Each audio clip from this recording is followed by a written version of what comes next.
সালামুন আলা নূহিন ফিল আলামিন পড়ে পানিতে ফু দিয়ে খেলে কি হয়, এটা যদি আপনি জানেন এই আমলটা কখনো আপনি ছাড়বেন না। এটা পবিত্র কোরআন কারীমের অন্যতম একটি আয়াত। এই সালামুন আলা নূহিন ফিল আলামিন, এই ছোট্ট আয়াতটি যদি আপনি পানিতে পড়ে ফু দিতে পারেন, কিভাবে আমল করবেন আমি বলে দিচ্ছি।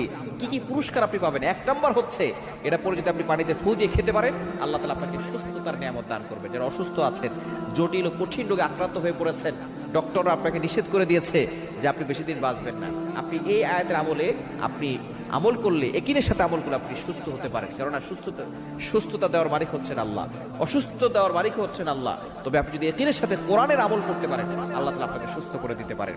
আপনি এই আয়াতটা কিভাবে পড়বেন এটা আমি বলে দিব।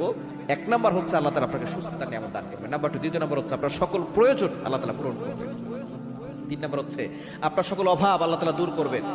জীবনের ভিতরে আল্লাহ তাআলা বরকত দান করবেন, কষ্ট দূর করে দিবেন, এবং ঘরের ভিতরে ছিটিয়ে দিলে আল্লাহ তাআলা ঘরের ভিতরে সম্পদ বৃদ্ধি করবেন, ঘরের ভিতরে আল্লাহ তাআলা অভাব দূর করে দিবেন, সকল প্রয়োজন আল্লাহ তাআলা পূরণ করে দিবেন।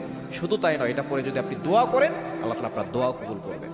আপনি অজু করে কিভাবে আমলটা করবেন আমি বলে দিচ্ছি। অজু করবেন, অজু করে আপনি প্রথমে 3 বার দুরূদ শরীফ পড়বেন, যেটা আমরা নামাজের ভিতরে পড়ি দুরূদ ইব্রাহিম, সেই দুরূদটা পড়বেন। এরপরে 3 বার ইস্তেগফার করবেন। এরপরে আপনি সালামুন আলা নূহিন ফিল আলামিন, এটা পবিত্র কোরআনুল কারীমের 23 নম্বর পারা 7 নম্বর পৃষ্ঠা 14 নম্বর লাইন, সূরা সফফাতের 79 নম্বর।